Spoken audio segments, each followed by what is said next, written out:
Hi guys, so today we're going to have a look at Small World. It's an area control game based in the fantasy universe for 2 to 5 players. So to set up a game of Small World, what you're going to have to do is take these mountain tokens, put them on all of the areas that have mountains. These are the Forgotten Tribes. Every single time you see one of these little markers here, looks a bit like an aiming signal. You're going to put that on top of it, and this is going to be your beginning player board. Also, you're going to take your round marker, it's a nice little crown, and place it on the one of the board you're using. One last tiny thing, in the top right hand corner, it's going to tell you the appropriate number for the amount of players that you're going to be using in that game. So to start a game, each player is going to be given 5 one denominations of their coins. A cool little thing in this game is you do have to keep everything face down, so when you have it in front of you, all of your coins are going to be down and nobody can see exactly what you have. So to start off the game, the first player, you can determine it however you like. I believe in the rules it is the person with the most pointy ears.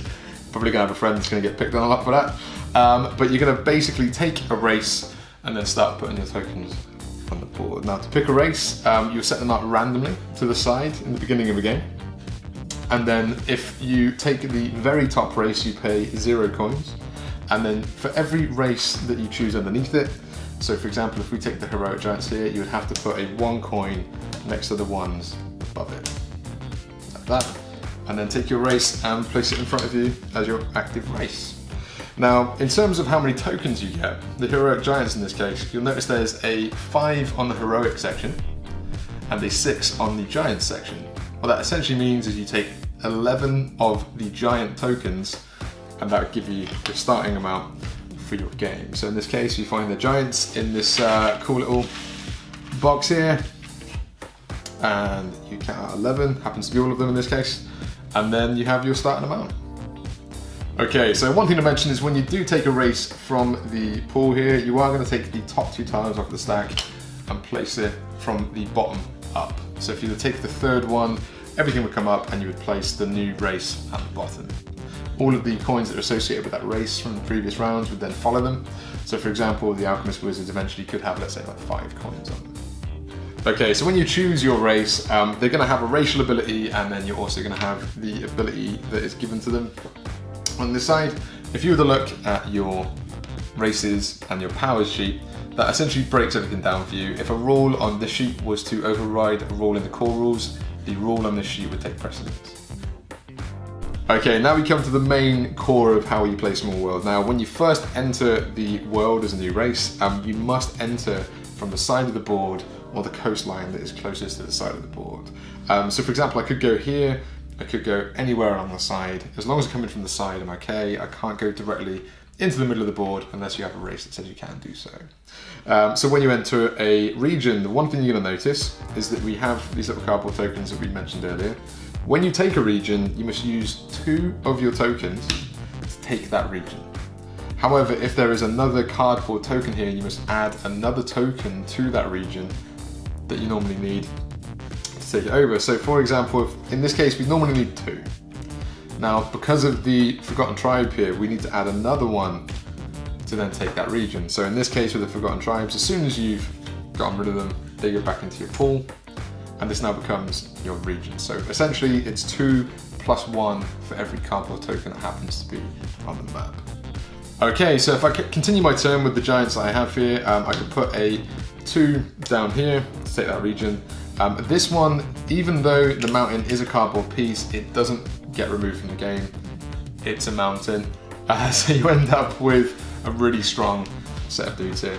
And then you'll notice I have 1 left. Now, what we can do here is you can actually use the reinforcement die for your last placement on the map. Now, in this case, I don't have enough, so I'm going to need to have a 1 or above that essentially counts as an extra token when I roll the dice. There are 3 spots on this dice that don't have anything on it, so it's kind of like a 50-50 in this case. So if I roll it, I got very lucky, and I'm actually allowed to keep this land. Now, in this case, what you're going to find is that once you've completed all of your distribution of your land and your people, you can then move your tokens around within that land. So for example, I could, if I really wanted to, take everything and put it on here and keep 1 on everything else. This makes this incredibly hard for another person to take. Generally speaking though, most people tend to even them out as much as they can. This is called the redistribution. Okay, so at the end of your turn, once you've conquered all of your regions, you would then gain 1 coin per area that you control. In this case, the Giants have taken over 5 territories, and there's nothing in their rules to give them any extra coins. That would then go down into the Giants play area, face down. Once that's happened, it goes to the next player. In this case, the next player hasn't actually chosen a race yet. So they're going to have a little look in the offer. In this case, they might go for, let's say, the fortified Tritons. So player B is going to take the fortified Tritons. In this case, we have 3 and 6, so we get 9 Tritons, and you take the 1 coin that was next to them for the offer.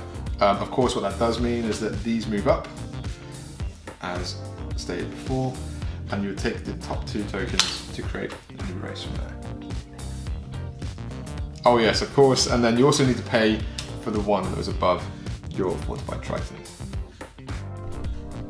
Okay, so you might notice in certain cases you're going to get these powers that do give you special little abilities and tokens. Again, look at the rules and that'll explain exactly how they work. You will get these little tokens that you will be able to put on the map. That'll take a very long time today, but just if you look at the rules, that would explain exactly how they work. Now, in this case, let's say I'm using playing player B's tokens, I can then start to conquer the map. Coming in again from a side, so let's say I go here, I put 2 down for this area, I'm going to put 3 down for this area, and let's say I wanted to get a little bit aggressive and start attacking the Giants. Now again, for every cardboard token that's there, I need to put an extra token. I happen to have 4 of my Tritons left.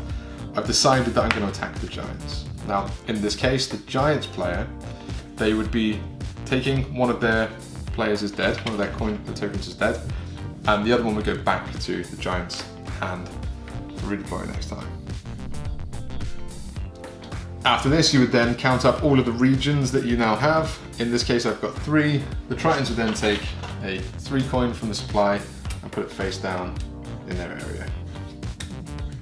Okay, so in this case we're using 2 players in this case. It does say 4 in the top right. This looks a little bit more aesthetic for the video. So in this case, let's say you're on the first round, you would then move it down to the second round and continue play from there. So in this case, let's say a player did want to go into decline. This isn't a typical sort of game term, but in this case, let's just do it for the sake of showing you what happens. So when you go into decline, you're essentially giving up the rest of your turn to flip everything into decline. Now this basically means that your race is not active anymore. You lose the power, that gets put to the side, and all of your Giants now go into decline. So even though you have, let's say, 2 on most of these here, you flip them upside down and you only have 1 of each of those Giants in that region now. These go back into your tray and you would still score for all of the tokens that are in decline. So in this case, the Giants would get 1, 2, 3, 4 coins. Those coin values would go down on their player map and you would score the round, and that's the end of the round. Now with the Giants in decline, they've obviously used their turn. We go over to player B, at the moment would be the fortified Tritons. The Tritons can now essentially take all of the tokens that they'd like. You can even take a coin from a region and give the region up. Very unlikely to do that, and they can then do exactly the same thing as in previous rounds. So here, let's say I need 3 tokens, 1, 2, 3, that's great. In other examples, you can actually still take the in decline race out. So in this case, I need 2 plus the 1, that means this token goes away, and I've now denied the Giants of a region. So from here you would go 1, 2, 3, 4, 5. You now have 5 coins. Again, taking that value from the supply, going face down in that player's area. As I said before, we're kind of ignoring the powers and the abilities just to kind of get everything running in this case. However, just to remind you that there are certain variabilities that will take place when you're playing the game. Now we're going back to the Giants. The Giants have gone into decline, so they can pick a new race as an active race. So you can have an in decline race and an active race at the same time. So let's say in this case, the Giants player A, is going to take the Alchemist Wizards. That then becomes their active race. You'll take 4 plus 5 wizards, so in this case you get 9. There we go. Those 9 wizards you don't have to pay for because they're at the very top, and you take the 2 coins that were with that race. Everything comes up, and then you take the top 2, put it on the bottom. Now, because you've bought a new race, and you've acquired one, you can now immediately take your turn. So in this case, you might say to the wizards, right, I'm gonna go from a completely different side, so 2 here, 2 here, 3 here, 2 here. I don't have any spare troops, so I can't use my reinforcement die to take the apple. What's quite cool about this is you would then score your active race and your decline race. So in this case I have 1, 2, 3, 4 wizards and 1, 2, 3 giants. I then take 7 victory points or pawns and put them down, face down in my play area. Haven't had to pay anything up here because I took the very top one. I should go over, move the round marker down. Okay, so as the game goes along, you will essentially play all of those turns through until the very final turn. The last person to take their go would end the game.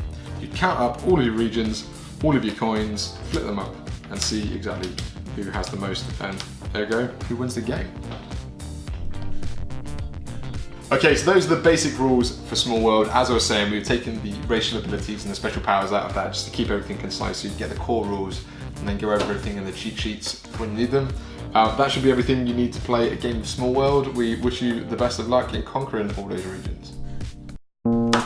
Okay, now we get to the meat and potatoes of the game. So, that is a terrible saying. Why did I say that?